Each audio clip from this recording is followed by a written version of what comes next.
Everyone. तो कैसे हैं आप लोग? लास्ट लेक्चर तक देख चुके हैं कुछ इंपॉर्टेंट बातें रिलेटेड टू कोलिगेटिव प्रॉपर्टीज। क्या होता है कोलिगेटिव प्रॉपर्टी? वो प्रॉपर्टी जो किसी सॉल्यूशन के अंदर प्रेजेंट सोल्यूट पार्टिकल के नंबर पे डिपेंड करती है। कितने नंबर्स ऑफ सोल्यूट पार्टिकल है, कितना मोल्स है, कितना ग्राम है, इन सारी चीज़ों पे डिपेंड करती है। क्या चीज़? उनको क्या बोल दिया हमने? Colligative property. पहली कोलिगेटिव प्रॉपर्टी पढ़ चुके हैं, RLVP, relative lowering of vapour pressure. X B हमने वहाँ पे निकाला, PA0 minus PA divided by PA0। कैसे फाइंड आउट किया? क्लियर होगी ये चीज़। आज के बाद अब हम चलने वाले हैं सेकंड कोलिगेटिव प्रॉपर्टी, जो कि काफ़ी ज़्यादा इंपॉर्टेंट है। और मैं तुम्हें पहले से बता चुका हूँ कि सॉल्यूशन के अंदर सबसे इंपॉर्टेंट चीज़ कोलिगेटिव प्रॉपर्टीज़ को समझना। ठीक है, तो ध्यान से देखना कोलिगेटिव प्रॉपर्टीज़ के बारे में। सेकंड शुरू करने वाला हूँ। सेकंड जो कोलिगेटिव प्रॉपर्टी मैं यहाँ पे तुम्हारे साथ एक्सप्लेन करने वाला हूँ वो है एलिवेशन इन बॉइलिंग पॉइंट। ठीक है, elevation in boiling point. Elevation का मतलब क्या है? बढ़ना। ठीक है, एलिवेशन का मीनिंग क्या होता है? इंक्रीज होना चीज़ का। तो बॉइलिंग पॉइंट में इंक्रीज होता है। कैसे होता है? चीज़ को देखता है। ठीक है, अब क्या हो रहा है यहाँ पे? मैं तुम्हें यहाँ पे कुछ चीज़ें एक्सप्लेन कर रहा हूँ, उसको ध्यान से देख। जैसे कि हमारे पास एक है नॉन वोलाटाइल सोल्यूट। क्या है? एक है नॉन वोलाटाइल सोल्यूट, प्लस मैंने इसको एक वोलाटाइल सॉल्वेंट के साथ मैंने इसको ऐड किया। चीज़ क्लियर है यहाँ तक? ये चीज़ पहले पढ़ चुका बड़ी। इसको मैंने ऐड किया तो बताओ वेपर प्रेशर पे क्या इफेक्ट पड़ेगा? इसका पहले कुछ प्योर वेपर प्रेशर था जिसको हम P0 बोल दें यहाँ पर। ठीक है, और बाद में जब ये सॉल्यूशन बन के तैयार हुआ तो वेपर प्रेशर क्या हो गया? डिक्रीज हो गया। कैसे हुआ? बात कर चुके हैं पहले। ठीक है, अब क्वेश्चन ये उठता है कि जब हमारे पास प्योर सॉल्वेंट था तो उसका जो बॉइलिंग पॉइंट था और एक सॉल्यूशन बनने के बाद उसका जो बॉइलिंग पॉइंट है उसमें क्या डिफरेंस निकल के आया? ठीक है, वहाँ पे हमारा क्वेश्चन निकल के आता है कि बॉइलिंग पॉइंट बढ़ता है या कम होता है। तो समझना इस चीज़ को अच्छे से। ठीक है, मेरे पास सपोज एक बीकर है। इस बीकर के अंदर पहले प्योर सॉल्वेंट रखा हुआ है। ठीक है, पहले क्या रखा हुआ है? Only pure solvent, volatile solvent. तो सारे मॉलिक्यूल्स की टेंडेंसी क्या है? सारे मॉलिक्यूल्स की टेंडेंसी कि वो जल्दी इवोपरेट हो जाएंगे। जल्दी इवोपरेट हो जाएंगे, इसका क्या मतलब है? कि उनका बॉइलिंग पॉइंट जल्दी आ जाएगा। जल्दी आ जाएगा मतलब मैं मान लेता हूँ कि बॉइलिंग पॉइंट 50 डिग्री सेंटीग्रेड पे आ जाता होगा, क्योंकि सारे मॉलिक्यूल्स की टेंडेंसी क्या है? इवोपरेट होने की है। लेकिन जैसे ही मैंने इसके साथ एक नॉन वोलाटाइल सोल्यूट को ऐड किया तो ये सॉल्यूशन बना। तो ये सेम बीकर अगर हम लेते हैं तो इसके अंदर जो सरफेस पे जो पार्टिकल्स होंगे उनमें से कुछ पार्टिकल्स होंगे सोल्यूट वाले। ठीक है, कुछ पार्टिकल होंगे सॉल्वेंट वाले, है ना? कुछ पार्टिकल सोल्यूट, कुछ पार्टिकल सॉल्वेंट। तो जो सॉल्वेंट वाले पार्टिकल है उनकी टेंडेंसी तो इवोपरेट होने की है, लेकिन इनकी टेंडेंसी इवोपरेट होने की नहीं है, क्योंकि सोल्यूट पार्टिकल कैसा है? नॉन वोलाटाइल है। तो होगा क्या कि इसको इवोपरेट होने में टाइम लगेगा। टाइम लगेगा मतलब इसको हमें ज़्यादा टेम्परेचर देना पड़ेगा, तभी जाके ये पूरा का पूरा इवोपरेट हो पाएगा। और अगर ज़्यादा टेम्परेचर देना पड़ेगा तो इस कंडीशन में क्या होगा? ये 50 से ज़्यादा वैल्यू निकल के आएगी। हो सका है कि ये 80 डिग्री सेंटीग्रेड निकल के आ जाए। ठीक है, तो चेंजेस क्या होंगे? पहले बॉइलिंग पॉइंट कम था, अब बॉइलिंग पॉइंट क्या हो जाएगा? बढ़ जाएगा। रीज़न क्या है? क्योंकि इवोपरेट होने की टेंडेंसी कम हो गई, तो हमें टेम्परेचर ज़्यादा दे के उसको पूरा इवोपरेट करना पड़ेगा। तो फ़र्क क्या पड़ता है जब हम एक नॉन वोलाटाइल सोल्यूट को एक वोलाटाइल सॉल्वेंट के अंदर ऐड करते हैं? तो इस वोलाटाइल सॉल्वेंट का जो वेपर प्रेशर है वो डिक्रीज हो जाता है, और उस वेपर प्रेशर के डिक्रीज होने की वजह से इसका बॉइलिंग पॉइंट बढ़ जाता है। जिसको समझोगे क्या हो जाता है? इसका बॉइलिंग पॉइंट यहाँ पे बढ़ जाता है। ये चीज़ क्लियर है तुम लोगों को? तो आगे चलता। ठीक है, इसके बाद कुछ टर्मिनोलॉजी में पहले तो मैं यहाँ पे डिफ़ाइन कर देता हूँ, तो वो फिर तुम उसको समझोगे। जैसे कि मैं यहाँ पे डिफ़ाइन कर रहा हूँ, एक तो टीबी मतलब है boiling point of pure solvent. ठीक है, boiling point of pure solvent. TS define कर रहा हूँ मैं, बॉइलिंग पॉइंट ऑफ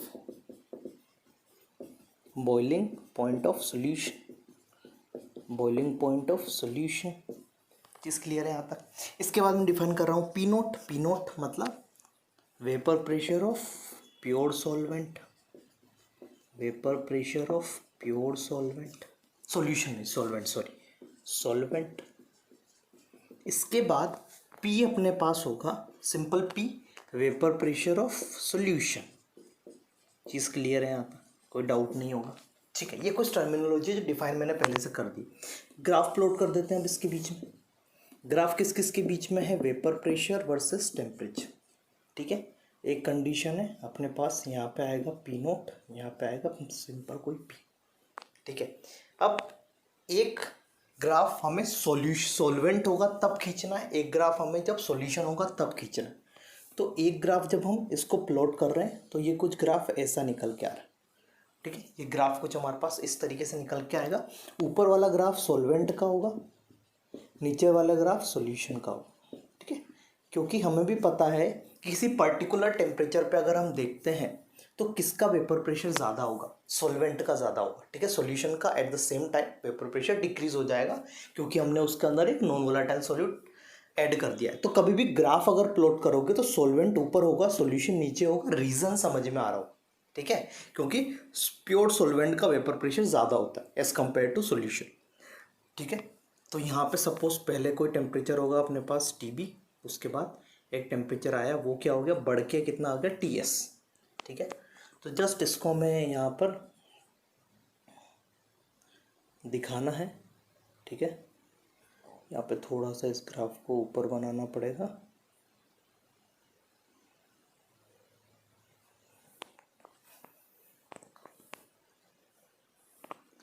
तो इसके बाद चलते हैं, हम ग्राफ देखते हैं related to elevation in boiling point. ठीक है, एक ग्राफ प्लॉट कर रहा हूँ between vapour pressure versus temperature. सबसे ज़्यादा टेम्परेचर प्रेशर P नोट और VP। कुछ ऐसा ग्राफ आता है टेम्परेचर वर्सेस प्रेशर के बीच में, वेपर प्रेशर के बीच में, पहले एक्सप्लेन कर चुका हूँ। ठीक है, और ये अपना हो गया दूसरा ग्राफ। अब मैंने यहाँ पे तुम देखोगे तो दो ग्राफ प्लॉट किए हुए हैं। पहला वाला जो ऊपर वाला ग्राफ है ये है सॉल्वेंट के लिए और सेकंड वाला ग्राफ है अपना सॉल्यूशन के लिए। ठीक है, दो ग्राफ प्लॉट किए। अब क्वेश्चन ये दिमाग में आ रहा होगा कि सर सॉल्वेंट वाला ऊपर क्यों किया हुआ है, सॉल्यूशन वाला नीचे क्यों किया हुआ है? तो उस चीज़ को समझोगे यहाँ पे। सॉल्वेंट वाला ऊपर रीज़न मतलब ये है कि अगर तुम किसी पर्टिकुलर टेम्परेचर पे देखोगे तो किसका वेपर प्रेशर ज़्यादा होगा? सॉल्वेंट का वेपर प्रेशर ज़्यादा होगा। रीज़न समझ में आ रहा है? क्योंकि वो पूरा का पूरा वोलेटाइल है तो उसके वेपर प्रेशर की वैल्यू ज़्यादा होगी एज़ कम्पेयर टू सॉल्यूशन। ठीक है, तो इसी वजह से इसका पूरा ग्राफ ऊपर शिफ्ट होगा। किसका? सॉल्वेंट का। तो ये हर कंडीशन में होगा जब जब हम ऐसी बात करेंगे। ठीक है, ऐसी मतलब नॉन वोलेटाइल सॉल्यूट को हम वोलेटाइल सॉल्वेंट के अंदर डालेंगे तो सॉल्यूशन का ग्राफ नीचे आएगा, सॉल्वेंट का ग्राफ हमारा ऊपर जाएगा। ठीक है, तो मैं किसी पर्टिकुलर टेम्परेचर पे यहाँ पे TB मान लेता हूँ। TB का मतलब क्या है? अपना सॉल्वेंट का बॉइलिंग पॉइंट। और इसके बाद मैं एक और यहाँ पे प्लॉट कर देता हूँ, ये हो जाएगा TS, मतलब ये हो जाएगा सॉल्यूशन का बॉइलिंग पॉइंट। ठीक है, तो TB से कितना हो गया? TS हो गया। तो ये जो डिफरेंस आया इसी को क्या बोला हमने? इसी को बोला हमने यहाँ पर डेल्टा TB। इसको क्या बोला हमने यहाँ पे? डेल्टा TB हमने यहाँ पे नाम दिया है। ठीक है, तो डेल्टा TB को क्या बोला जाता है? Elevation in boiling point. तो कितना एलिवेशन हुआ? डेल्टा TB के बराबर। आई थिंक ये चीज़ तुम लोगों को यहाँ पे क्लियर होगी। डेल्टा TB किसके बराबर है? डेल्टा TB बराबर है TS minus TB। Delta TB किसके बराबर है? TS minus TB। तो ये चेंजेस आया, ये मैंने तुम लोगों को ग्राफ के थ्रू भी समझा दिया। इतनी चीज़ तुम लोगों को क्लियर है। अब आगे चलते हैं, थोड़ा सा मैथमेटिकल चीज़ें देख लेते हैं जो कि तुम पहले भी देख चुके हो और तुम्हें पता होगी। ठीक है, चल बढ़िया। अब मुझे पता है कि फॉर अ डाइल्यूट सॉल्यूशन के लिए एक फॉर्मूला मैंने तुम लोगों को लास्ट टाइम पे बताया था कि NB/Na is equal to PA0 minus PA divided by PA0। Clear है यहाँ तक? ये चीज़ क्लियर है तुम लोगों को यहाँ तक? चल बढ़िया। तो NB/Na is equal to PA0 minus PA divided by PA0। यहाँ पे मैंने PA0 को जो लिया हुआ है इसके अंदर वो P0 लिया हुआ है। यहाँ पर PA को मैंने सिंपल P लिया हुआ है, इसको मैंने P0 लिया हुआ है। ठीक है, तो मैं इसको ऐसे लिख रहा हूँ P0 minus P divided by P0। ठीक है, मैं अपने इक्वेशन के अकॉर्डिंग जा रहा हूँ। तो यहाँ पर P0 माइनस P की वैल्यू किसके बराबर हो गई? ये बराबर होगी NB/Na इंटू पी नोट, ये इसके बराबर हो। हाँ है ना, चीज़ क्लियर है यहाँ तक, कोई दिक्कत नहीं है ना, यहाँ तक कोई प्रॉब्लम नहीं है। बढ़िया। अब मुझे ये बताओ कि जो भी एलिवेशन इन बॉइलिंग पॉइंट आया है, एलिवेशन इन बॉइलिंग पॉइंट निकल के आया है, मतलब डेल्टा टी बी, मतलब T S minus T B, वो किस पे डिपेंड कर रहा है, किसकी वजह से आ रहा है? वो आ रहा है वेपर प्रेशर में डिफरेंस की वजह से। वेपर प्रेशर में कितना डिफरेंस आया? P naught minus P. अगर वेपर प्रेशर में ज़्यादा डिफरेंस आता तो बॉइलिंग पॉइंट में भी डिफरेंस ज़्यादा निकल के आता, तो T S minus T B किसके प्रोपोर्शनल हो गया? पी नोट माइनस पी के। ठीक है, इसी को मैंने डेल्टा टी बी बोला हुआ। अब मुझे बस इसकी वैल्यू को यहाँ पे इस तरीके से कुछ अरेंज करना है, तो मैं इसको क्या नाम दे रहा हूँ? इसको इक्वेशन नंबर 1 नाम दे रहा हूँ। कोई दिक्कत तो नहीं है, बढ़िया। From equation number 1, from equation number 1 क्या हो रहा है? यहाँ से हो रहा है P naught minus P is equal to N B को बोल दिया डब्ल्यू बी। ठीक है, यहाँ पर बी जो है वो सोल्यूट है, मैं तुमको पहले एक्सप्लेन कर देता हूँ। ए जो है यहाँ पर वो सॉल्वेंट है, तो कंफ्यूज मत हो। ठीक है, बढ़िया। तो W B divided by M B, चीज़ क्लियर है, इंटू एन ए मतलब W A into M A into P naught, चीज़ क्लियर है यहाँ तक, है ना। अब अगर मैं तुम लोगों को बोलूँ तो ये W B divide by M B, मतलब ये क्या लिखा हुआ है? ये तो एन ऑफ बी है ना।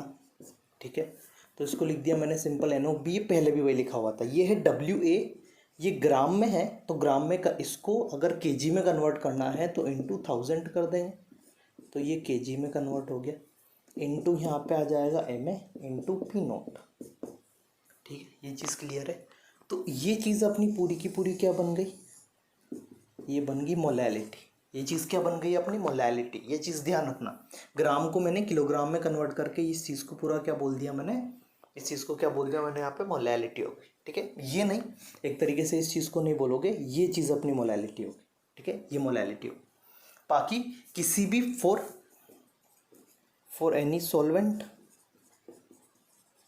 उसका पी नोट मतलब उसका जो वेपर प्रेशर है और जो उसका M A mass of molar mass of solvent, वो क्या रहेगा? कांस्टेंट रहेगा। ठीक है, अगर ये कांस्टेंट रहेगा तो पी नोट माइनस पी किसके प्रोपोर्शनल हो गया? तो यहाँ से हो गया अपना P naught minus P proportional to हो गया मोलैलिटी के। किसके प्रोपोर्शनल हो गया? मोलैलिटी के। और ये किसके प्रोपोर्शनल है? ये प्रोपोर्शनल है डेल्टा टी बी के। ये किसके प्रोपोर्शनल है? डेल्टा टी बी के। चीज़ क्लियर है यहाँ तक? अब यहाँ से हमें ये पता चल गया कि डेल्टा टी बी किसके प्रोपोर्शनल आ गया? मोलैलिटी, क्योंकि ये इसके प्रोपोर्शनल तो ये इसके भी प्रोपोर्शनल है, तो दोनों एक दूसरे के प्रोपोर्शनल हो गए। तो यहाँ से delta T B is equal to क्या आया? K B into M. क्या निकल के आया? K B into M. Delta T B is equal to K B into M निकल के आ गया। के बी क्या है? एक कांस्टेंट है। इसको क्या बोला जाता है? इसको बोला जाता है एलिवेशन कांस्टेंट। इसको बोला जाता है एलिवेशन कांस्टेंट। ठीक है, या एक और नाम है इसका इब्यूलोस्कोपिक कांस्टेंट। चीज़ क्लियर है यहाँ तक? ठीक है, ये चीज़ क्लियर है। अब इसका यूनिट मुझे फाइंड आउट करना है, तो केबी का यूनिट क्या होगा? ये डेल्टा टीबी मतलब टेम्परेचर है, तो केल्विन आ गया ऊपर, डिवाइडेड बाय मोलैलिटी का यूनिट क्या होता है? मोल पर केजी। तो केल्विन पर मोल पर केजी इसका क्या हो गया अपने पास? सिंपल यूनिट हो गया। किसका? केबी का। केबी मतलब एलिवेशन कांस्टेंट, इब्यूलोस्कोपिक कांस्टेंट। तो ये फॉर्मूला हो गया तुम्हारा, ये फॉर्मूला हो गया। किस चीज़ का फॉर्मूला हो गया? ये तुम्हारा एलिवेशन इन बॉइलिंग पॉइंट का। तो आई थिंक तुम्हें पूरा डेरिवेशन यहाँ पे क्लियर हुआ हो, कैसे डेरिवेशन किया है, कौन कौन से स्टेप यहाँ पे मैंने लिए हैं। अब चलते हैं कुछ न्यूमेरिकल ट्राई करते हैं related to elevation in boiling point, और उन क्वेश्चन से समझते हैं कि कैसे हमें इस पर्टिकुलर टॉपिक के क्वेश्चंस को सॉल्व करना है। तो क्वेश्चन यहाँ पे ट्राई करते हैं। जैसा कि तुम बोर्ड पे देख पा रहे होंगे, 2 क्वेश्चंस लिखे हुए हैं। पहले क्वेश्चन को ट्राई करते हैं।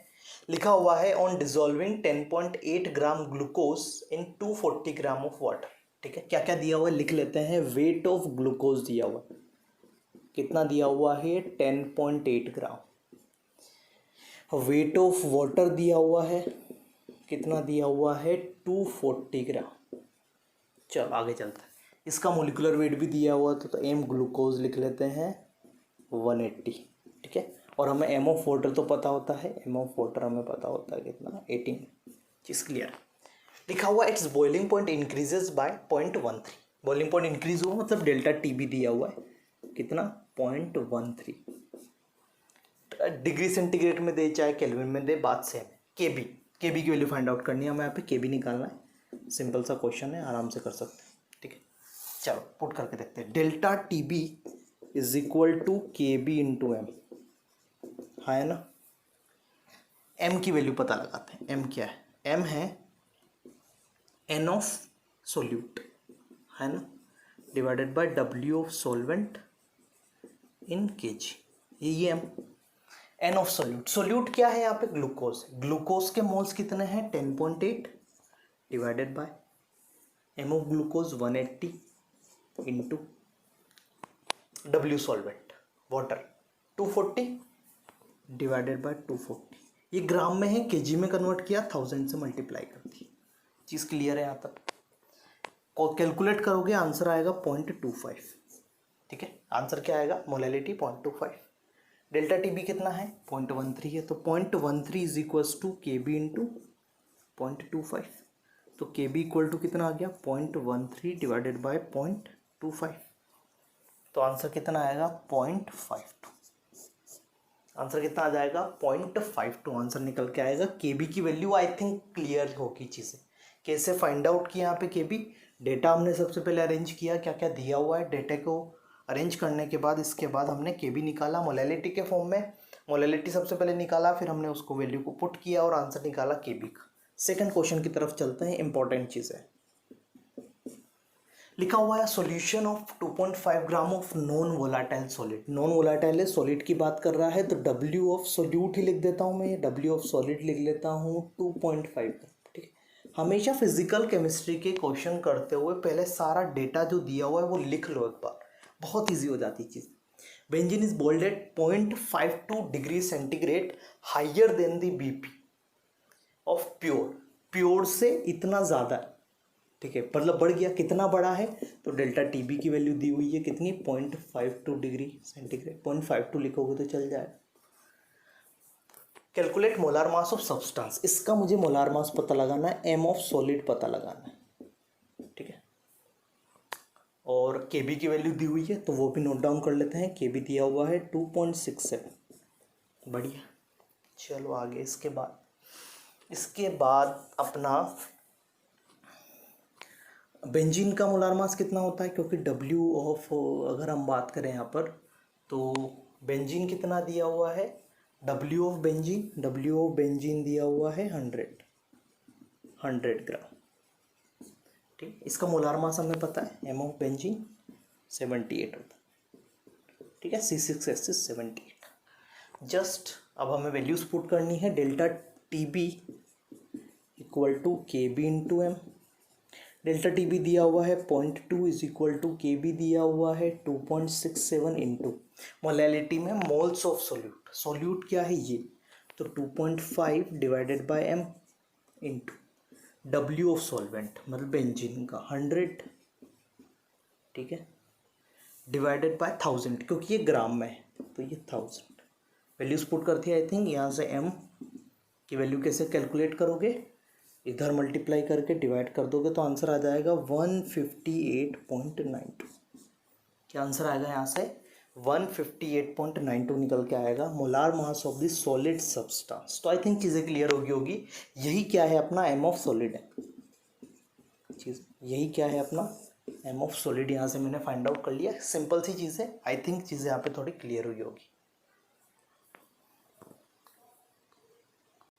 तो अब यहाँ पे एक और चीज़ तुम लोगों को सीखनी है, वो है कि सपोज अगर क्वेश्चन के अंदर कभी के बी तुम्हें नहीं दिया हो, ठीक है, तो के बी निकालने का एक तरीका होता है जो कि एक थर्मोडायनेमिक रिलेशनशिप के थ्रू हम पता लगा सकते हैं, ठीक है। तो वो फॉर्मूला तुम लोगों को याद रखना है, ठीक है। फॉर्मूला क्या होता है, R into T B square divided by 1000 into L V. R क्या है यहाँ पर, आर है अपना गैस कॉन्स्टेंट जिसको हम बोलते हैं, आर है अपना गैस कॉन्स्टेंट। टी बी क्या है अपना, boiling point of pure solvent, ठीक है। प्योर सॉल्वेंट का जो बीपी होता है, पीबी उसको बोला हुआ है 1000 पता है, एलवी है latent heat of vaporisation, latent heat of vaporisation, ठीक है, लेटेंट हीट है। तो इस चीज़ को ये अपना कैलोरी पर ग्राम में आएगा। इसको अगर कैलोरी पर मोल में कन्वर्ट करना है तो डेल्टा एच वी कर सकते हो। तो डेल्टा एच वी क्या हो जाएगा, heat of vaporisation, heat of vaporisation जो कि हो जाएगा कैलोरी पर मोल के अंदर, ठीक है। तो इस पर्टिकुलर फॉर्मूले के अंदर क्या क्या चीज़ें यूज़ हो रही है वो मैंने तुम लोगों को स्पेसिफाई कर दिया। अदरवाइज तुम्हें ये फॉर्मूला याद रखना है, ठीक है। कभी अगर इस चीज़ पे कोई न्यूमेरिकल आए तो तुम्हें पता होना चाहिए कि जैसे इसके अंदर वैल्यूज पुट करो, यहाँ से के बी निकालो और के बी को delta T B equal to K B into M वाले फॉर्मूले में यूज़ करो, ठीक है। ये इस तरीके से यूज़ होने वाला है। तो थोड़ा सा इस चीज़ को भी, इस फॉर्मूले को भी तुम्हें याद रखना है। यहाँ पे इंपॉर्टेंट चीज़ है, याद रखना है। और यहाँ से वैल्यू निकाल के यहाँ पे पुट करने के लिए वो इस तरीके के क्वेश्चन यहाँ पे वो बना सकता है, ठीक है। तो जस्ट अगर कहीं पे मिले तो इस फॉर्मूले को याद रखोगे तो आसानी से वो क्वेश्चन बन जाएगा, ठीक है। तो आई थिंक तुम्हें ये चीज़ें क्लियर होगी कि जो सेकंड अपना कोलिगेटिव प्रॉपर्टी था जो कि था boiling in elevation in boiling point, जिसके अंदर हमने ये देखा कि जब कभी भी किसी नॉन वोलाटाइल सॉल्यूट के अंदर को हम ऐड करते हैं किसके अंदर, एक वोलाटाइल सॉल्वेंट के अंदर, तो उसका जो वेपर प्रेशर वो डिक्रीज हो गया और उसकी वजह से उसका बॉइलिंग पॉइंट बढ़ जाता है, ठीक है। अब चलते हैं थर्ड प्रॉपर्टी की तरफ।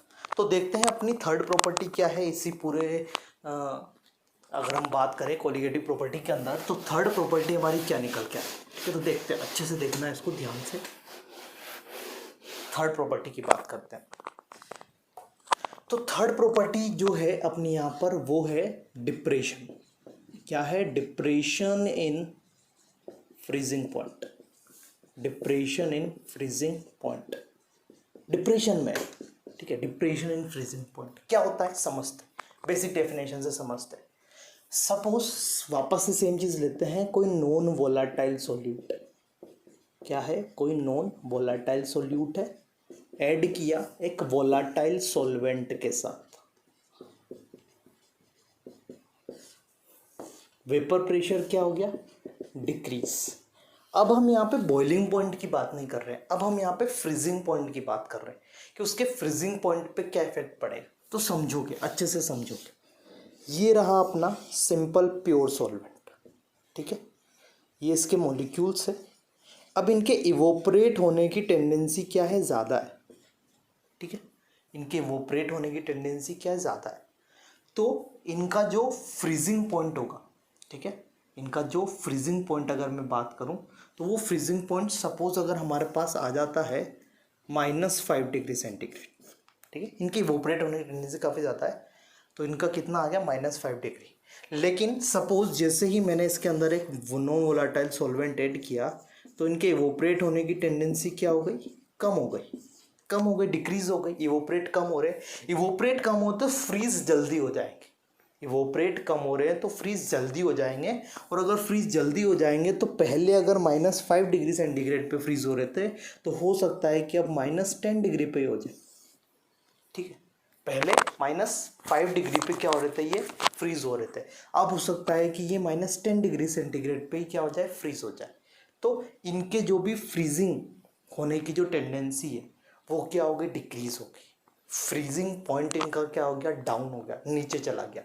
तो वेपर प्रेशर डिक्रीज होने की वजह से फ्रीजिंग पॉइंट डिक्रीज हो गया सॉल्यूशन का। फ्रीजिंग पॉइंट क्या हो गया, सॉल्यूशन का डिक्रीज हो गया, ठीक है। तो पहले जो फ्रीजिंग पॉइंट था वो इतना था कुछ, अब कितना हो गया, -10 हो गया। क्यों, क्योंकि टेंडेंसी खत्म हो गई वो ऑपरेट होने की। तो फ्रीज जल्दी हो जाएंगे तो -10 डिग्री सेंटीग्रेड पे फ्रीज हो जाएंगे, ठीक है। हो सकता है -20 डिग्री सेंटीग्रेड पे फ्रीज हो जाए। तो यहाँ से ये चीज़ पता चल रही है कि इस कंडीशन में अगर बॉइलिंग पॉइंट की बात किया जाएगा तो वो तो बढ़ेगा, लेकिन अगर फ्रीजिंग पॉइंट की बात किया जाएगा तो वो डिक्रीज हो जाएगा। रीज़न समझ में आ रहा है, बॉइलिंग पॉइंट क्यों बढ़ेगा, बॉइलिंग पॉइंट बढ़ेगा क्योंकि इनके इवोपरेट होने की टेंडेंसी डिक्रीज हो गई। इवोपरेट होने की टेंडेंसी का तो हमें ज़्यादा टेम्परेचर देना पड़ेगा, तब जाके ये सारे के सारे वेपर में कन्वर्ट होंगे, तो बीपी बढ़ गया। इसके बाद इनके वेपर में कन्वर्ट होने की टेंडेंसी कम होने की वजह से ये जल्दी फ्रीज हो जाएंगे, जल्दी कंडेंस हो जाएंगे, और कंडेंस हो जाएंगे तो इनका फ्रीजिंग पॉइंट क्या हो जाएगा, डिक्रीज। ये पहले ही हो जाएंगे, -5 डिग्री सेंटीग्रेड के लिए इंतजार नहीं करेंगे, ये -10 डिग्री सेंटीग्रेड पे फ्रीज हो जाएंगे, ठीक है। उसके बाद ये कन्वर्ट होने लग जाएंगे इनके लिक्विड स्टेट के अंदर। तो आई थिंक ये चीज़ें क्लियर होगी तुम्हें कि फ्रीजिंग पॉइंट के अंदर डिप्रेशन भी एक तरीके का कोलिगेटिव प्रॉपर्टी है। चीज़ समझ में आ रही है क्यों? क्योंकि जितने ज़्यादा हम सोल्यूट के पार्टिकल्स डालेंगे उतना ज़्यादा इस फ्रीजिंग पॉइंट पे असर पड़ेगा। ये चीज़ क्लियर हो रही है, उतना ज़्यादा इस फ्रीजिंग पॉइंट पे इफेक्ट पड़ेगा। इसी वजह से ये कोलिगेटिव प्रॉपर्टी के अंदर इंक्लूड किया हुआ है। इसी तरीके से बॉइलिंग पॉइंट भी इसी वजह से इंक्लूड किया है, क्योंकि जितना ज़्यादा वोलाटाइल नॉन वोलाटाइल सोल्यूट होगा उतना ज़्यादा बॉइलिंग पॉइंट और फ्रीजिंग पॉइंट पर इफेक्ट पड़ने वाला है। अब इससे रिलेटेड कुछ अपन टर्मिनोलॉजी देख लेते हैं, तो उससे भी तुम्हें थोड़ी सी चीज़ें क्लियर हो जाएगी। चलो आगे चलते हैं। तो अब यहाँ पे दो चीज़ें मैं एक्सप्लेन कर देता हूँ तुम लोगों को। एक तो मैं कर रहा हूँ TF नोट, जो कि है freezing point of pure solvent, ठीक है। एक और है TF सिंपल, तो फ्रीजिंग पॉइंट ऑफ सॉल्यूशन, ठीक है, फ्रीजिंग पॉइंट ऑफ सॉल्यूशन। इसका ग्राफिकल फॉर्म भी अपन देख लेते हैं, वेपर प्रेशर वर्सेस टेम्परेचर, ठीक है। एक ग्राफ में बना रहा हूँ, ये ग्राफ बना रहा हूँ मैं सोल्यूट के लिए, ठीक है। पहले ग्राफ अच्छे से बना देते हैं। ये ग्राफ में जो बना रहा हूँ वो बना रहा हूँ मैं सोल्यूट के लिए ग्राफ बना रहा हूँ। अब इसके अंदर दो तरीके के ग्राफ है। एक ग्राफ अपना ये है, ये सॉल्वेंट को रिप्रेजेंट करेगा। एक ग्राफ अपना ये है जो सॉल्यूशन को रिप्रेजेंट करेगा। चीज़ क्लियर है? एक ग्राफ अपना सॉल्वेंट, एक सॉल्यूशन। सॉल्यूशन के करस्पॉन्डिंग क्या आएगा, TF आएगा। सॉल्वेंट के करस्पॉन्डिंग क्या आएगा, TF नोट आएगा। पहले TF नोट था, बाद में कितना हो गया, TF हो गया। TF हो गया तो डिक्रीज हो गया। कितना डिक्रीज हुआ, इसको क्या बोला, डेल्टा TF। इसको क्या बोला आपने, डेल्टा TF। तो पहले TF नोट था, अब TF हो गया। हाँ, सॉल्वेंट का था, अब सॉल्यूशन का चला गया। डिफरेंस कितना आया, डेल्टा TF। डेल्टा TF क्या है, डिप्रेशन इन, डेल्टा TF है डिप्रेशन इन फ्रीजिंग पॉइंट। किसके बराबर होगा, TF नोट माइनस TF। चीज़ क्लियर है? यहाँ तक इंपॉर्टेंट चीज़ है ये चीज़, तुम्हें यहाँ पे क्लियर होगी। थोड़ा और आगे चलते हैं। अब कुछ सिमिलर सी चीज़ें जो कि तुम पहले भी देख चुके हो, तो उन्हीं के साथ बस रिलेट करना है अब तुम लोगों को।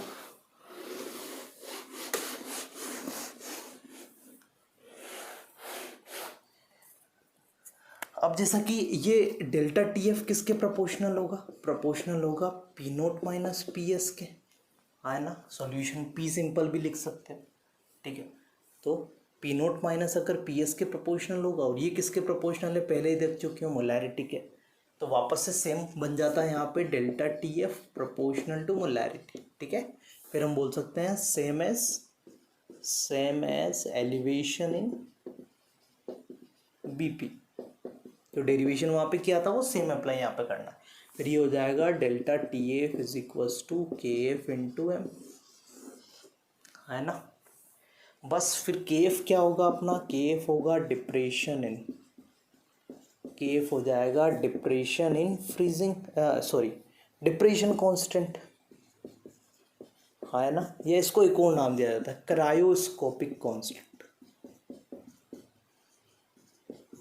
Cryoscopic constant. चीज क्लियर है? यूनिट सेम रहेगा, same as KB, same as KB, same to same unit रहेगा। चीजें क्लियर है? एक और फर्स्ट था elevation in boiling point. Boiling point बढ़ गया, किसकी वजह से बढ़ा, जब हमने किसी सॉल्वेंट के अंदर जो कि वोलाटाइल था उसके अंदर हमने नॉन वोलाटाइल सॉल्यूट को ऐड किया, तो BP बढ़ गया, फ्रीजिंग पॉइंट कम हो गया। किस पे डिपेंड कर रहा है, नंबर ऑफ सॉल्यूट पार्टिकल्स पे डिपेंड कर रहा है। फॉर्मूला याद रखना है, delta TF is equals to KF into M। पहले क्या था, delta TB equal to KB into M था। चीज़ क्लियर है? पक्का क्लियर है? चलो बहुत बढ़िया। तो यहाँ तक तो चीज़ें क्लियर है। अब आगे देखते हैं कुछ न्यूमेरिकल्स इनसे रिलेटेड, तो उनसे थोड़ी और चीज़ें हमारी क्लियर हो जाएगी। तो दो क्वेश्चंस हम यहाँ पे अब देखने वाले हैं, तो आराम से उन क्वेश्चंस के आंसर को देखोगे। लिखा हुआ है on dissolving 0.25 gram of a non volatile substance in 30 ml benzene, density 0.8 ग्राम पर ml, it's FP decreases by 0.4 degree centigrade. Calculate the molecular mass of non volatile solute substance. क्या क्या दिया हुआ लिख लेते हैं पहले। दिया हुआ है W of solute non volatile substance in 30 ml। ठीक है, तो W ऑफ सोल्यूट दिया हुआ है 0.25। W ऑफ बेंजीन कैसे फाइंड आउट होगा, तो मास दिया हमें ये 30 ml दिया हुआ है, 0.8 दिया हुआ है, तो ये हो जाएगा 30 इंटू 0.8 आई थिंक 24 ग्राम। ठीक है, तो यहाँ से बेंजीन का हमें मास पता लग गया। F P decreases by delta T. F दिया हुआ है 0.4। Calculate the molecular mass of a non volatile substance. के एफ दिया हुआ है 5.12। ठीक है, चीज क्लियर है यहाँ तक। आगे चले देखते हैं क्वेश्चंस को, देखते हैं अच्छी तरह से। Molecular mass of non volatile मतलब मुझे इसका मोलिकुलर मास फाइंड आउट करना है। ठीक है, तो बस फॉर्मूला लगाते हैं, delta T F is equal to K F into M. Delta T F कितना है, 0.4 है बेटा, is equal to K F कितना है 5.12 है। एम मोलिकुलर मास ऑफ, ये एम मोलैलिटी हो गया, मोलैलिटी मतलब मोल्स ऑफ सोल्यूट। सोल्यूट कितना है 0.25 डिवाइडेड बाय एम इंटू 24 ग्राम है, तो 1000 डिवाइडेड 24, इसको केजी में कन्वर्ट कर दिया यहाँ से बस एम आ जाएगा। एम की वैल्यू आएगी 133.33। वैल्यू कितनी आ गई 133.33। तो इतना मोलिकुलर मास है किसका, नॉन वोलेटाइल सब्सटेंस का। बस ये चीज़ यहाँ पे करनी थी तुम्हें। मास कैसे निकाला है, volume into densities. Next question की तरफ चलेंगे, ध्यान से देखेंगे इसी क्वेश्चन को अच्छे से। A solution of urea in water has BP of 100.15। Calculate the FP of the same solution if KF and KB for water are 1.87 and 0.52। Check करो इसको अच्छे से। तो यहाँ पे क्या करना है तुम लोगों को, यहाँ पे तुम्हें सबसे पहले डेल्टा टी बी निकालना है, जो कितना आएगा 100.15 माइनस 100, क्योंकि वाटर का जो बॉइलिंग पॉइंट होता है वो कितना होता है 100। प्योर अगर देखें तो 0.15 तुम्हें मिल गया delta T B. Delta T B equal to होता है के बी इंटू एम। तो 0.15 is equal to K B कितना है, के बी है 0.52, तो 0.52 इंटू एम। तो यहाँ से m तुम्हें पता लग जाएगा, m आएगा 0.2884। ठीक है, m पता लग गया।